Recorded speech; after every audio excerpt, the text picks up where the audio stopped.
ஒரு கிராமத்துல ஜனங்க எல்லாரும் நிம்மதியா அவங்கவங்க வாழ்க்கைய வாழ்ந்துட்டு இருந்தாங்க. அந்த ஊருக்கு நடுவுல இருக்கிற ஒரு பெரிய மளிகை கடைக்கு சொந்தக்காரரு தர்மையா. தர்மையா அவருடைய பேருக்கு ஏத்தாப்புலயே தர்மத்தின் வழியில வியாபாரத்தை செஞ்சுக்கிட்டு இருக்கிறவரு. பொருள் வாங்கும் போதோ விற்கும் போதோ அவரு எப்பவுமே யாரையுமே ஏமாத்தினதே இல்ல. தரமில்லாத பொருட்களையும் வித்ததில்ல. அதனால அந்த ஊர்ல மட்டும் இல்ல, அக்கத்து பக்கத்து ஊருக்காரங்களுக்கும் கூட தர்மையா மேல ஒரு நல்ல எண்ணம் இருந்துச்சு. இப்படி வாழ்க்கை பூரா நேர்மையான வழியில கஷ்டப்பட்டு உழைச்சி நிறைய சொத்துக்களையும் அதையும் தாண்டி ஊர்ல எல்லாருக்கிட்டையும் நல்ல பேரையும் அவரு சம்பாதிச்சிருந்தாரு. இப்ப அவருக்கு வயசாகிறதுனால அவருடைய வியாபாரம் சொத்துக்கள் எல்லாத்தையுமே அவருடைய ஒரே ஒரு பிள்ளையான ராமு கிட்ட ஒப்படைச்சிட்டு மிச்சம் இருக்கிற காலத்தை கோவில் குளம்னு போய் வாழ்ந்துக்கலாம் அப்படின்னு முடிவெடுத்தாரு. ராமுவும் அப்பாவும் மாதிரி நல்லவன், நல்லா படிச்சவன், ஆனா உலக அறிவு இல்ல. நல்லவங்க யாரு கெட்டவங்க யாருன்னு அவனால கண்டுபிடிக்க முடியல. ஒரு நாள் காலையில திண்ணையில உட்காந்துக்கிட்டு தர்மையா அவருடைய மனைவியான வசந்தா கிட்ட இந்த விஷயத்தை பத்தி பேசிக்கிட்டு இருந்தாரு. இங்க பாரு வசந்தா, நம்ம காலம் முடியற நேரத்துக்கு வந்துடுச்சு. இது வரைக்கும் எப்படியோ அந்த கடவுளோட கருணையால நேர்மை தவறாம எல்லாரோட நம்பிக்கையும் சம்பாதிச்சு இந்த வியாபாரத்தை நடத்திக்கிட்டு இருந்தேன். இதுக்கப்புறமும் நம்ம கடையோட பேரு கெட்டு போயிடக்கூடாது. நம்ம கடையோட பொறுப்பை நான் ராமு கிட்ட ஒப்படைக்கலான்னு நினைச்சுக்கிட்டு இருக்கேன். நீங்க சொல்றது 100% உண்மைதாங்க. ஆனா நம்ம புள்ள ராமு ரொம்ப சின்ன புள்ள, புத்தகம் மட்டும்தான் தெரியும். இந்த வியாபாரத்துல இருக்கிற நுணுக்கங்களும் மனுஷங்களை பத்தியும் அவனுக்கு தெரியாதுல்ல. அதுலயும் முக்கியமா உங்களுடைய நண்பர்கள்னு சொல்லிக்கிட்டு இருக்கிறாங்களே அந்த பத்ரையா லோகநாத, இவங்கள மாதிரி மோசமான ஆட்கள் இருக்கிற எந்த உலகத்துல என் புள்ளைய கொஞ்சம் கவனமா தான் நம்ம இருக்க சொல்லணும். லோகநாத என் பாலிய சிநேகிதனா இருக்கலாம் வசந்தா, ஆனா அவன் என்ன மாதிரி இல்ல.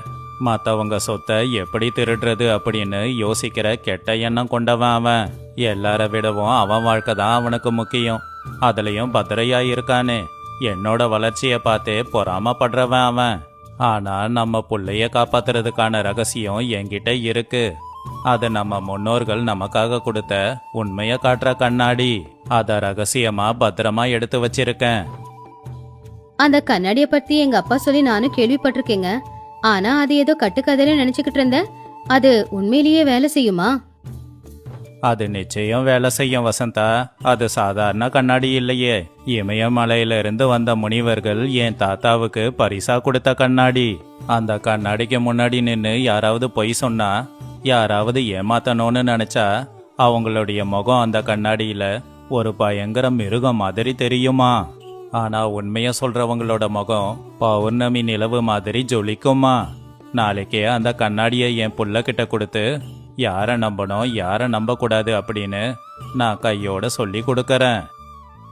அதே நேரத்துலதான் தர்மையோட வீட்டுக்கு வந்துகிட்டு இருந்த லோகநாத அவங்க பேசினது எல்லாத்தையுமே ஜன்னலுக்கு பின்னாடி நின்னு கேட்டுக்கிட்டு இருந்தான்.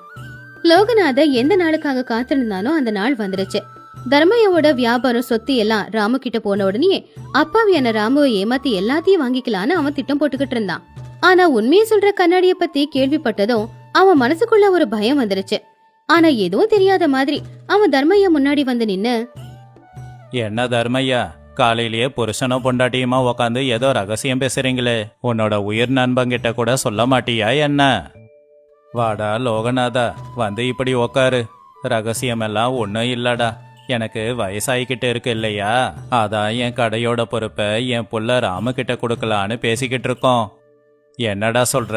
கடையோட பொறுப்பை இவ்வளோ சீக்கிரம் ராமு கிட்ட கொடுக்க போறியா?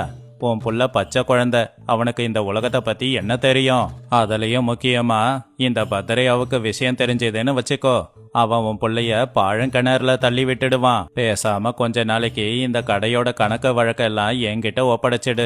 நான் அதை நல்லபடியா பாத்துக்கறேன். உன் புள்ளைக்கு எந்த பிரச்சனையும் வராம எல்லாத்தையும் பாத்துக்கறேன்டா. சரியா போச்சு.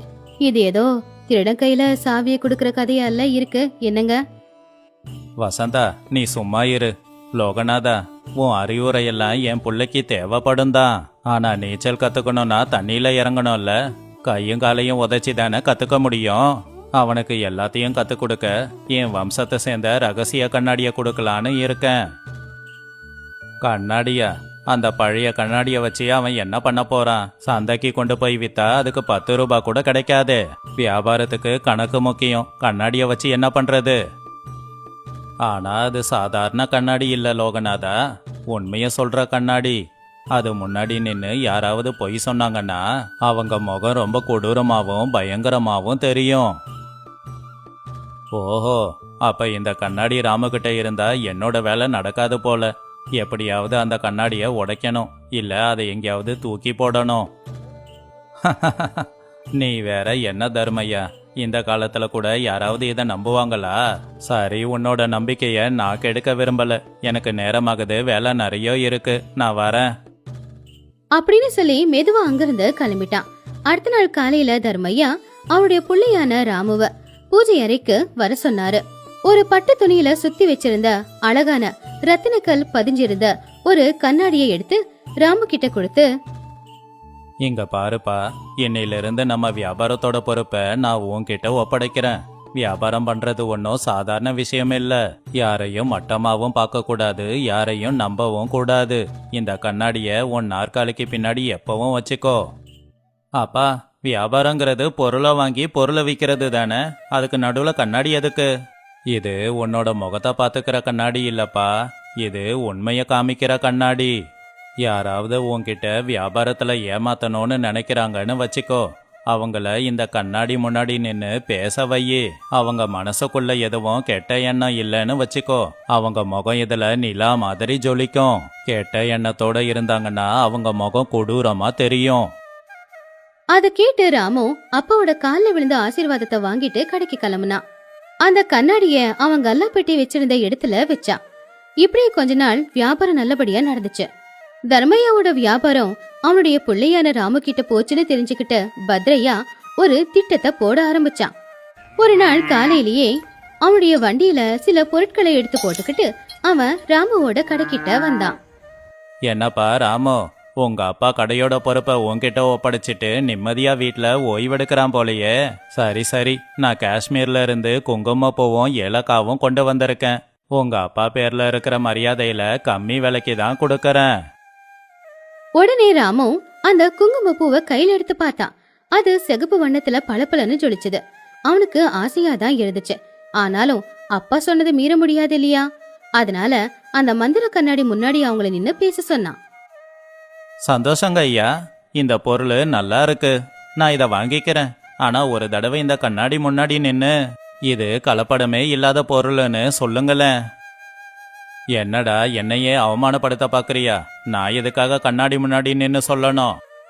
இது எங்க வியாபார வழக்கம், தயவு செஞ்சு நின்னு சொல்லுங்களேன்.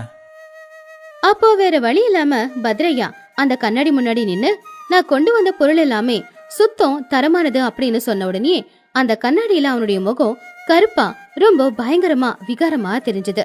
அத பார்த்ததுமே ராமுவுக்கு புரிஞ்சு போச்சு இது தப்புன்னு. இங்க பாருங்க ஐயா, இது காஷ்மீர் குங்குமப்பூ இல்ல, சாயம் போட்ட சோள நாருன்னு தெரியுது. தயவு செஞ்சு இங்க இருந்து போயிடுங்க, இல்ல பெரிய மனுஷங்களை கூப்பிட்டு விஷயத்த சொல்லுவேன். அத கேட்டதுமே அவமான பாரத்தோட பத்ரையா தலை குனிஞ்சுக்கிட்டு அவன் கொண்டு வந்த பொருட்களை எல்லாம் எடுத்துக்கிட்டு போயிட்டான். இந்த விஷயம் ஊர் முழுக்க பரவுச்சு. இத கேள்விப்பட்ட லோகநாதனும் பயப்பட ஆரம்பிச்சான். பத்ரையாவை அவன்கிட்ட தோத்து போயிட்டான், நான் நேரா போனா செல்லுபடி ஆகாதுன்னு சொல்லி ஒரு வெளிநாட்டு வியாபாரிய அவனுடைய ஆளா தயார் பண்ணி அவனு ராமுவோட கடைக்கு அனுப்புனான். வணக்கங்க ஐயா, நான் பக்கத்து ஒரு வியாபாரி. காட்டு வழியில வரும்போது கொள்ளக்காரங்க என்கிட்ட இருந்ததெல்லாம் திருடிட்டாங்க. என்கிட்ட இந்த வைரம் மட்டும்தான் இருக்கு. எனக்கு இப்ப பணம் தேவைப்படுது. அதனாலதான் 10,000 ரூபாய் மதிப்புள்ள இந்த வைரத்தை 1000 ரூபாய்க்கு உங்ககிட்ட கொடுக்கறேன். அத கேட்டது ராமு அந்த ஜொலிக்கிற கல்ல பார்த்து ரொம்பவும் ஆசைப்பட்டான். உடனே கண்ணாடி ஞாபகத்துக்கு வந்து அந்த வியாபாரிய கண்ணாடி முன்னாடி நின்று அவன் கொண்டு வந்த பொருளோட தரத்தை சொல்ல சொன்னான். அவன் சொன்ன உடனே கண்ணாடியில அவனுடைய முகம் கருப்பா ரொம்ப பயங்கரமா ரொம்ப விகாரமா மாறுச்சு. என்ன ஏமாத்த நினைக்காத, இது வைரம் இல்ல, வெறும் கண்ணாடி கல்லு. உண்மைய சொல்லு, யாரு உன்னை இங்க அனுப்புனது? அப்ப அந்த வியாபாரி பயத்துல நடுங்கிக்கிட்டே, என்ன மன்னிச்சிடுங்க, லோகநாத ஐயா தான் எனக்கு 1000 ரூபாய் வரும் அப்படின்னு ஆசை காட்டி இந்த மாதிரி உங்களை ஏமாத்த சொன்னாருன்ற உண்மையே சொன்னான். அப்பதான் ராமுவுக்கு லோகநாத யாரு அப்படிங்கறது தெரிய வந்துச்சு. ஆனா லோகநாத அந்த மாதிரி திட்டங்களை அப்போ கைவிடல. கடைக்கு வெளியில இருந்து வரவங்கள தானே அந்த கண்ணாடி அவங்க தப்பானவங்கன்னு சொல்லும், கடைக்கு உள்ளேயே இருக்கிறவங்கள அந்த கண்ணாடி தப்பானவங்கன்னு சொல்லாது இல்லையா? தர்மையாவோட கடையில மல்லிகா அப்படிங்கிற ஒரு ஏழை வீட்டு பொண்ணு பல வருஷமா நம்பிக்கையா வேலை பார்த்துக்கிட்டு இருந்தா. அவ மேல தர்மையாவுக்கும் ராமுவுக்கும் ஒரு நல்ல கௌரவம் இருந்துச்சு. ஒரு நாள் சாயந்தர நேரம் கொஞ்ச நேரம் கடையில ஆட்கள் இல்லாத நேரமா பார்த்து லோகநாதன் வந்து கல்லாவுல இருக்கிற 1000 ரூபாய் பணத்தை எடுத்து மல்லிகாவோட பையில வச்சான். கொஞ்ச நேரத்துல கல்லா பெட்டியில பணத்தை காணோம் அப்படின்னு லோகநாத சத்தமா கத்த ஆரம்பிச்சான். அப்ப ராமு எல்லாரையுமே வர சொன்னான். எல்லாருடைய பையில தேடும்போது மல்லிகாவோட பையில அந்த பணம் கிடைச்சது. மல்லிகா கண்ணுல கண்ணீரோட நான் எந்த தப்பு பண்ணலங்கய்யா, என்ன நம்புங்க அப்படின்னு கதறினா. பாத்தியா ராமு, பாம்புக்கு பால் ஊத்தி வளர்த்தாலும் கடைசியில அது தன்னோட குணத்தை காட்டதான் செய்யும். ஒரு நிமிஷம் இருங்க, மல்லிகாவை பத்தி எனக்கு நல்லா தெரியும். உண்மை என்னன்னு இப்ப இந்த கண்ணாடி சொல்லும். மல்லிகா, இந்த கண்ணாடி முன்னாடி வந்து நீ உண்மைய சொல்லு அப்படின்னு சொன்னதும் மல்லிகா கண்ணுல கண்ணீரோட அந்த கண்ணாடி முன்னாடி போய் நின்னா. நான் 1 ரூபாய கூட திருடல அப்படின்னு அவ அந்த கண்ணாடி முன்னாடி நின்னு சொன்னா. அப்ப அந்த கண்ணாடி அவள ரொம்ப அழகா காட்டுச்சு, விகாரமா காட்டவே இல்ல. மல்லிகா அந்த கண்ணாடியில ஒரு தேவதை மாதிரி பார்க்க ரொம்ப அழகா இருந்தா. அத பார்த்ததுமே தெரிஞ்சு போச்சு மல்லிகா மேல எந்த தப்பும் இல்லங்கிறது. போட்ட திட்டம் எல்லாமே சரியா நடக்காததுனால லோகநாத பத்ரையா 2 பேருமே கை கோர்த்தாங்க. அந்த கண்ணாடியை அழிச்சாதான் நாம வாழ முடியும் அப்படின்னு முடிவு பண்ணி அந்த கண்ணாடிய பத்தி புகார் கொடுக்கறதுக்காக நேரா அந்த ஊரோட தலைவரான சோமையாவை பார்க்க போனாங்க. ஐயா சோமையா ஐயா, நம்ம தர்மையாவோட வீட்டுல செய்வன வச்ச கண்ணாடி ஒண்ணு இருக்கு. அந்த கண்ணாடிய குறுக்குல வச்சுக்கிட்டு அவரோட புள்ள ராமு வர்ற வியாபாரிங்க எல்லாரையும் அவமானப்படுத்துறான். அந்த கண்ணாடியால நம்ம ஊருக்கு ஏதோ கெடுதல் வரப்போகுதுன்னு தோணுது. ஆமாங்க ஐயா, அந்த கண்ணாடி மனுஷங்களை ரொம்ப பயங்கரமா காட்டுது. அந்த கண்ணாடி நம்ம ஊருக்குள்ள இருந்தா நம்ம ஊருக்கே கெடுதலுங்க. தர்மையா மாதிரி ஒரு நல்லவன் வீட்டுல செய்வன வச்ச பொருள் எல்லாம் இருக்க வாய்ப்பே இல்ல. சரி, நானே ஒரு தடவை நேர்ல வந்து என்னன்னு பாக்கறேன். அடுத்த நாள் அந்த ஊரோட தலைவரான சோமையா, அந்த ஊர் கோவில் பூசாரி, அப்புறம் பத்ரையா, லோகநாத, ஊஜனங்க எல்லாருமே தர்மையாவோட கடைக்கு வந்தாங்க. தர்மையா கிட்ட சோமையா, தர்மையா, உன்கிட்ட இருக்கிற கண்ணாடிய பத்தி பத்ரையாவும் லோகநாதனும் புகார் கொடுத்திருக்காங்க. கொஞ்சம் அந்த கண்ணாடிய கொண்டு வா அப்படின்னு சொன்னதோ ராம உள்ள போய் அந்த கண்ணாடியை கொண்டு வந்து வெளியில வச்சான். முதல்ல சோமையா அவருடைய முகத்தை போய் அந்த கண்ணாடியில பார்த்தாரு. அவரு மனசுல எந்த கெட்ட எண்ணமும் வச்சுக்காத ஒரு நல்ல மனுஷன். அந்த கண்ணாடியில அவருடைய முகம் கடவுள் மாதிரி அழகா தெரிஞ்சது. அதுக்கப்புறமா அவரு கண்ணாடி முன்னாடி நின்னு அவர் இந்த ஊரை எப்படி பாத்துக்கிறாரு அப்படிங்கறத சொன்னாரு. அப்படி சொன்ன உடனேயே அவருடைய முகத்துக்கு பின்னாடி ஒரு ஒளிவட்டமே வந்துச்சு. அத பார்த்த உடனேயே அவரு ரொம்பவும் சந்தோஷப்பட்டாரு. ஆஹா, அருமை அருமை. தர்மையா, இது தெய்வீக பொருள். மனுஷனுக்குள்ள என்ன இருக்குன்னு இந்த கண்ணாடி காட்டுது. லோகநாதா, பத்ரையா, உங்களுக்குள்ள இருக்கிற கெட்ட எண்ணத்தை தான் அந்த கண்ணாடி பயங்கரமா காட்டியிருக்கு அப்படின்னு சொல்லி அவங்க 2 பேரையுமே திட்டினாரு. இது நடந்த அன்னைக்கு அவமானம் தாங்க முடியாம அந்த கண்ணாடியை எப்படியாவது உடைச்சாகணும் அப்படின்னு லோகநாத முடிவு பண்ணி அன்னைக்கு ராத்திரி நேரம் எல்லாரும் தூங்குனதுக்கு அப்புறமா தர்மையோட கடைக்கு திருட்டுத்தனமா போனான். அந்த கடைக்குள்ள இருக்கிற அந்த ரகசிய கண்ணாடியை திருடிக்கிட்டு அவன் வீட்டுக்கு கொண்டு வந்தான். அவனுடைய அறைக்குள்ள போய் கதவை சாத்திக்கிட்டு விளக்கோட வெளிச்சத்துல அந்த கண்ணாடியில அவன் முகத்தை பாத்துக்கிட்டு கண்ணாடி கிட்ட இப்படி சொன்னான். இப்ப சொல்லு, இந்த ஊர்லயே பெரிய புத்திசாலியும் பணக்காரனும் நான் தானே. இந்த தர்மையாவோட சொத்தும் எனக்கு தான் வந்து சேரப்போகுது. இப்ப நீ உண்மைய சொல்லு அப்படின்னு அவன் சொன்னானே இல்லையோ, அந்த கண்ணாடியில அவனுடைய முகம் ரொம்பவும் பயங்கரமான ஒரு ராட்சசனுடைய முகமா மாறுச்சு. அத பார்த்த உடனே அவன் பயந்தே போயிட்டான். வேண்டாம், ஐயோ கடவுளே, இந்த கண்ணாடியில தெரியறது நான் தானா? நான் எதுக்கு இவ்வளவு பயங்கரமா தெரியறேன்? இல்ல, நான் அழகானவன், அறிவானவன் அப்படின்னு சொல்லி அவன் அந்த கண்ணாடியை உடைக்கிறதுக்காக பக்கத்துல இருக்கிற ஒரு கடப்பாரிய எடுத்தான். ஆனா அந்த நேரத்துல திடீர்னு அந்த கண்ணாடிக்குள்ள இருந்து ஒரு கம்பீரமான குரல் கேட்டுச்சு. முட்டாளே லோகநாதா, கண்ணாடிய உடைச்சிட்டா நீ யாருங்கிறத கண்ணாடி காட்டாதா? கண்ணாடி 100 துண்டா உடையும் போது உன்னுடைய முகமும் பயங்கரமான உருவமா 100 துண்டா தெரிஞ்சு இன்னும் பார்க்க பயங்கரமா இருப்ப. இந்த கண்ணாடியில தெரியறது உன் மனசுக்குள்ள இருக்கிற கெட்ட எண்ணம் தான். சொந்த நண்பனுடைய சொத்தை அடைய ஆசைப்படுறியே, அந்த எண்ணத்தை தானே இந்த கண்ணாடி காட்டுது. இனியும் நீ திருந்தலன்னா இந்த கண்ணாடியே உன்னை அழிச்சிடும். அது கேட்டதோ லோகநாதனுடைய கண்ணுல இருந்து கண்ணீர் கொட்ட ஆரம்பிச்சது. அவன் கண்ணாடிய உடைக்க வச்சிருந்த அந்த கடப்பாரிய தூக்கி கீழே போட்டுட்டான். அவன் வாழ்க்கை போற பணத்துக்காக எவ்வளவு கெட்டவனா வாழ்ந்திருக்கான், நண்பனையே ஏமாத்த முயற்சி பண்ணிருக்கான்.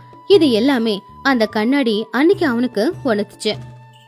அடுத்த நாள் காலையில விடிஞ்சதோ இல்லையோ லோகநாதன் அந்த கண்ணாடியை எடுத்துக்கிட்டு நேரா தர்மையாவோட வீட்டுக்கு போனான். தர்மையாவும் ராமுவும் ஏற்கனவே கண்ணாடியை காணோம் அப்படின்னு வருத்தத்தோட தான் இருந்தாங்க. அப்போ லோகநாதா அங்க வந்து, தர்மையா, என்ன மன்னிச்சிடு. நண்பங்கிற போர்வையில உன் சொத்து எல்லாத்தையும் அடைய பார்த்தேன். இந்த கண்ணாடி இல்லைன்னா நல்லதுன்னு நினைச்சு இத கொண்டு போய் உடைக்க பார்த்தேன். ஆனா அந்த கண்ணாடி எனக்கு ஒரு நல்ல பாடத்தை கத்து கொடுத்துச்சு. நான் பண்ணதெல்லாம் பாவம். எனக்குள்ள ஒரு ராட்சசன் இருக்கான். தயவு செஞ்சு எனக்கு தண்டனை கொடு. லோகநாதா, நீ செஞ்சது தப்புன்னு நீயே புரிஞ்சுக்கிட்டியே, அதுவே போதும். உனக்கு தண்டனை கொடுக்க வேண்டிய அவசியம் இல்ல. இந்த கண்ணாடி யாரையும் தண்டிக்காது. நாம யாரு அப்படிங்கறத நமக்கே காமிக்கும், அவ்வளவுதான். அப்பா, இனிமே இந்த கண்ணாடி நமக்கு தேவைப்படாது இல்லையா? ஏன்னா லோகநாத மாமா தான் மனச மாத்திக்கிட்டாரு. இனி நமக்கு தான் எதிரியே இல்லையே. இல்ல ராமு, இந்த கண்ணாடி எப்பவும் நம்ம கூட தான் இருக்கணும். நமக்கு பிரச்சனைங்க இல்லாத போது இந்த கண்ணாடி தேவையில்லைன்னு தோணும். ஆனா மனுஷங்க எப்பவும் ஒரே மாதிரி இருக்க மாட்டாங்க. நாமாவே இருந்தாலும் என்னைக்காவது ஒரு நாள் நம்ம சூழ்நிலைக்காக நம்மள மாத்திப்போம். நாம சரியாதான் இருக்கோமா இல்ல தவறான பாதையில போறோமான்னு தெரிஞ்சுக்க நிச்சயமா நமக்கே இந்த கண்ணாடி தேவைப்படும். அன்னையில இருந்து லோகநாதன் அவனுடைய குணத்தை சுத்தமா மாத்திக்கிட்டான். அவனுடைய சொத்துல பாதி சொத்தை ஏழைகளுக்காக உதவி செய்ய கொடுத்தான். தர்மையா ராமு கூட சேர்ந்து நிறைய நன்மைகளை செய்ய ஆரம்பிச்சான். மல்லிகை மாதிரி இருக்கிற 7 பொண்ணுங்களுக்கு உதவி செய்ய ஆரம்பிச்சான். லோகநாதன் கிட்ட வந்த மாற்றத்தை பார்த்து பத்ரையாவும் அவங்க வழியிலேயே, அதாவது தர்மத்தின் வழியிலேயே நடக்க ஆரம்பிச்சான். அன்னையில இருந்து அந்த கிராமத்துல யாரும் பொய் சொல்றதும் கிடையாது, இன்னொருத்தங்களை ஏமாத்தணும்னு நினைக்கிறதும் கிடையாது. ஏன்னா யாராவது பொய் சொன்னாலும் இல்ல யாராவது இன்னொருத்தங்களை ஏமாத்த நினைச்சாலோ அந்த கண்ணாடி அதை கண்டுபிடிச்சிடும் அப்படிங்கிற பயம். அப்படி அந்த ஒரு கண்ணாடியால அந்த ஊர்ல இருக்கிற எல்லாருமே ஒழுக்கமா மாறினாங்க. நாம மத்தவங்களை ஏமாத்தலாம், ஆனா நம்மளுடைய மனசாட்சிய நம்மளால ஏமாத்த முடியாது இல்லையா? நாம உள்ளுக்குள்ள கெட்ட எண்ணத்தை வச்சுக்கிட்டு வெளியில யாருக்கும் தெரியாம அத பாதுகாத்துக்கலாம். ஆனா நாம கெட்டவங்க அப்படின்னா அது நமக்கு தெரியும் இல்லையா?